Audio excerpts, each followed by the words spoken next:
সারা দেশে চলমান তাপদাহের মধ্যে গরম আর লোডশেডিংয়ে হাঁসফাঁস অবস্থা মানুষের। রাজধানীর বাইরে লোডশেডিং বেশি হয় গ্রামের মানুষের দুর্ভোগ বেড়েছে। পাওয়ার সেলের মহাপরিচালক জানালেন, পিডিবির আর্থিক সংকট আর বৈদেশিক মুদ্রার ঘাটতি জ্বালানি আমদানিতে বড় সমস্যা হয়ে দাঁড়িয়েছে। এই অবস্থায় বিদ্যুতের সাশ্রয়ী হতে রাত ৮টার পর শপিং মল, দোকানপাট বন্ধের উদ্যোগ নিতে যাচ্ছে সরকার। বিস্তারিত দীপন দেওয়ানের রিপোর্টে।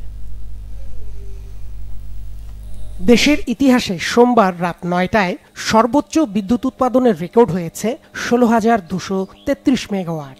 তখনও বিদ্যুতের লোডশেড করতে হয়েছে ৪৬৭ মেগাওয়াট। রাজধানীতে বিদ্যুৎ সরবরাহে তেমন সমস্যা না থাকলেও লোডশেডিংয়ে ভুগছে গ্রামের মানুষ। পল্লী বিদ্যুতায়ন বোর্ড আরইবির তথ্য বলছে, শনিবার সর্বোচ্চ লোডশেড ছিল ৬৯০ মেগাওয়াট। রবিবার এটি বেড়ে হয় ৮২৪ মেগাওয়াট। সোমবার ১৩০০ মেগাওয়াট লোডশেড করতে হয়েছে প্রান্তিক পর্যায়ে। কাজ শুরু করব, তখন কারেন্ট চলে যায়।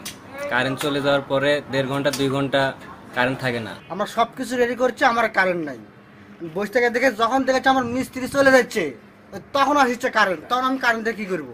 ১ ঘন্টা কারেন্ট থাকলে আবার দেখা যাচ্ছে ১.৫ ঘন্টা ২ ঘন্টা কারেন্ট নাই। আমাদের অটো চার্জেরও সমস্যা হয়, ভোল্টেজ থাকে না, চার্জ হয় না। আর লোডশেডিং তো গরমে কারেন্ট গেলে মনে করেন ১ ঘন্টা। রাতে বিদ্যুৎ গেলে মনে করেন গরমে টিকা যায় না, পাখা দিয়ে কোনো রকম আমরা জীবনটা রক্ষা করি।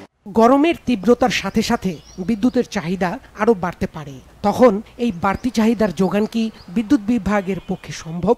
পাওয়ার সেলের মহাপরিচালক বলেন, লোডশেডিং সহনীয় পর্যায়ে থাকবে। প্রাথমিক জ্বালানির যে সংগ্রহ করা, ক্রয় করা, সেটাই বড় সংকট। এবং সেটার কারণ হলো বিদ্যুৎ উন্নয়ন বোর্ডের বর্তমানে যে একটা আর্থিক সংকট যাচ্ছে, সেটার সাথে অবশ্যই যে জ্বালানি কিনতে হলে বৈদেশিক মুদ্রারও যোগান দিতে হয়। এই দুটো মিলেই আসলে মূল সমস্যাটা। রাত্রিবেলা যে ব্যবসায়িক কার্যক্রম, সেগুলোর ক্ষেত্রে ৮টার পরে বন্ধ রাখা, যারা অমান্য করবে অবশ্যই তাদের বিরুদ্ধে তো ব্যবস্থা নেওয়া হবে। বিদ্যুৎ সরবরাহ ঘাটতি পল্লী বিদ্যুতের উপর না চাপিয়ে সকল বিতরণ কোম্পানিকে ভাগ করে দেওয়া হবে বলেও জানান এই কর্মকর্তা। লোডশেডিংটাও সহনীয় পর্যায়ে থাকবে। দীপন দেওয়ান, বাংলাভিশন, ঢাকা।